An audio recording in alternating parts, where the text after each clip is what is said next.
ఓం నమో భగవతే శ్రీరమణాయ. అందరికీ నమస్కారం అండి. ఇవాళ విషయం ఏమిటంటే, పక్వత చెందిన వారు ఇక తిరిగి మళ్ళీ లౌకికాన్ని ఇష్టపడరు అని, లేదా మళ్ళీ సంసారము లౌకికము అని అందులో కలవరు అని. కలవరు అంటే అందులో పనులు కానీ మెలగడం కానీ అందులో ఉండరని కాదు, లోపల ఆ చిత్తంలో వారు ఉండరు అని అర్థం. అలాగా ఈ విషయంగా ఇవాళ వీడియో. మామూలుగా మనకి గురువులు చెప్తూనే ఉంటారు కదా, నెయ్యిగా మారినది లేదా వెన్నగా మారినది తిరిగి పాలవ్వదు అన్నట్లుగా మనం ఇప్పుడు ఆ విషయాన్ని గుర్తు చేసుకుందాము. నెయ్యిగా మారినది తిరిగి మళ్ళా పాలవ్వదు కదా. అలాగా ఏ విధంగా అనేది అదొకసారి గుర్తు చేద్దామా.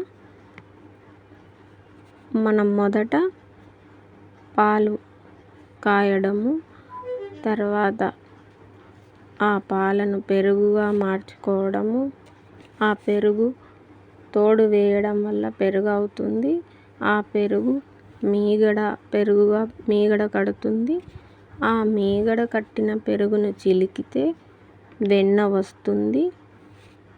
వెన్న వచ్చిన వెన్నను వేడి చేస్తే నెయ్యిగా మారుతుంది. ఇలాగా ఇంత విధానాలతో వచ్చిన నెయ్యి ఇక తిరిగి మళ్ళీ పాలలాగా మారదు కదా.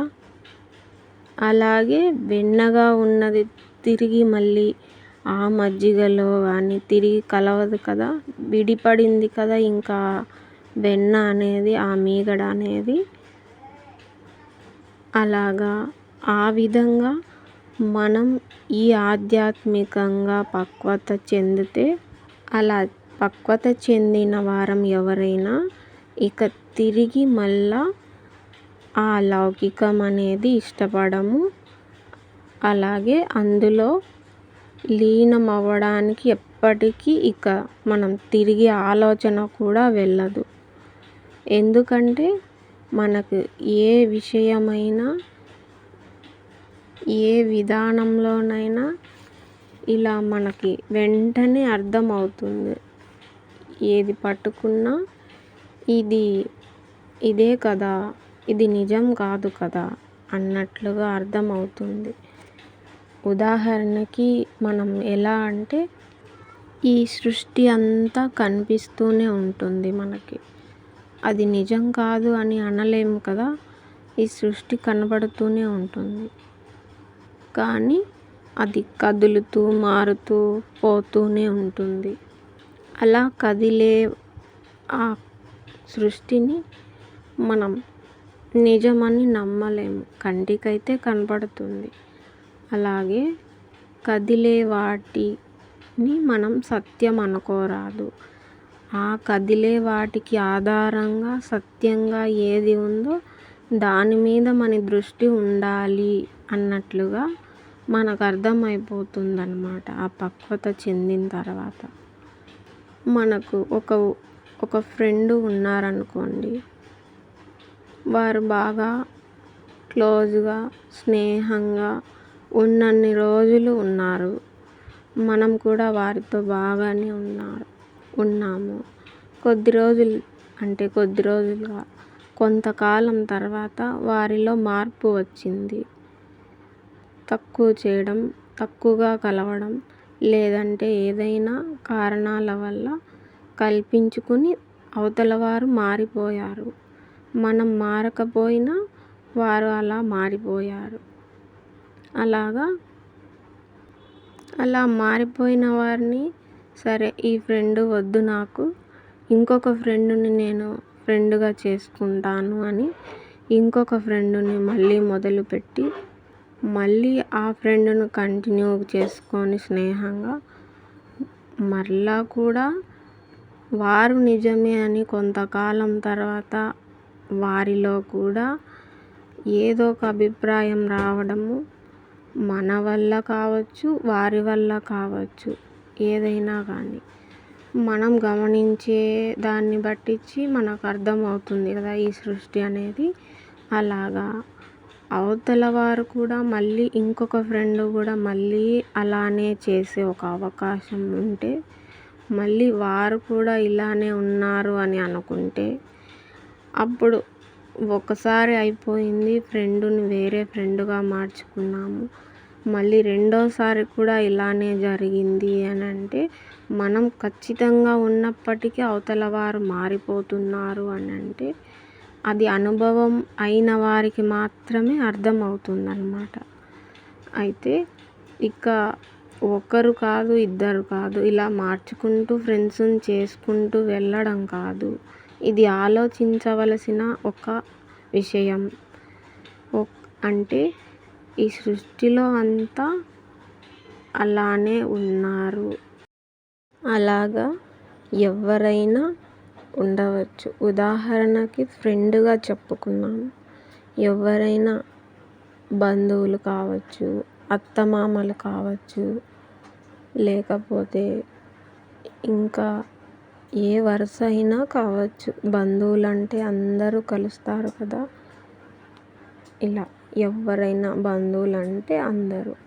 అలాగా మనకి అందరినీ గమనించుకుని ఇది ఇలా ఉన్నారు, ఒక్కొక్క విషయానికి ఎలా ఉన్నారు, మనం ఎలా ఉన్నాము అనే ఈ సృష్టిలో గమనించుకుంటే అది అంతా అర్థమవుతే, ఇది అసంపూర్ణము, ఇది సంపూర్ణం కాదు. అందుకని పూర్ణమైన ఆత్మను పట్టుకుని అసంపూర్ణమైన దాన్ని వదలమని మనకు చెప్పేది గురువులు. అందుకని ఈ సృష్టిని ఏమీ అనకూడదు. వాళ్ళు అలా ఉన్నారు, వీళ్ళు ఇలా ఉన్నారు అని ఎవరిని ఏమీ అనుకోకూడదు. ఎందుకంటే ఈ సృష్టి అంతే. ఈ సృష్టిలో మనమేంటో మనల్ని తెలుసుకుని బయటపడగలిగితే, ఈ క్షణం ఆనందంగా ఉండేవారే జ్ఞాని. ముందు కానీ వెనక కానీ ఏమీ లేదు. ఇప్పుడే ఈ క్షణమే. ముందు ఆలోచించవలసిన అవసరం లేదు, వెనక జరిగిన దాని గురించి చింతించాల్సిన అవసరం లేదు. ఈ క్షణం ఇప్పుడే ఇక్కడే అన్నట్లు తృప్తిగా ఉండగలిగితే అదే జ్ఞానం, అదే మోక్షం. శాంతిగా ఉండడం అనేదే మనకు మోక్షం. అందుకే ఈ సృష్టిలోనే ఉంటూ అంటి అంటనట్టుగా ఉండటమే తన లోపల ఉండటం. బయట చర్య మామూలుగానే ఉంటుందన్నమాట. అంటే వ్యవహారాలలో మెలగటం అనేది మామూలుగానే ఉంటాము, కానీ లోపల అంటి అంటనట్టుగా ఉంటామన్నమాట. అందుకే శ్రీకృష్ణుడు అర్జునుడితో ఇలా అంటాడు కదా, నువ్వు జాగృతం కాలేదు అర్జున, నేను జాగృతం చెందాను అని.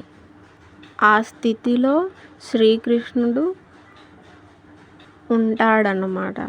అలాంటి స్థితినే మనల్ని కూడా ఉండమని నేర్పిస్తాడు.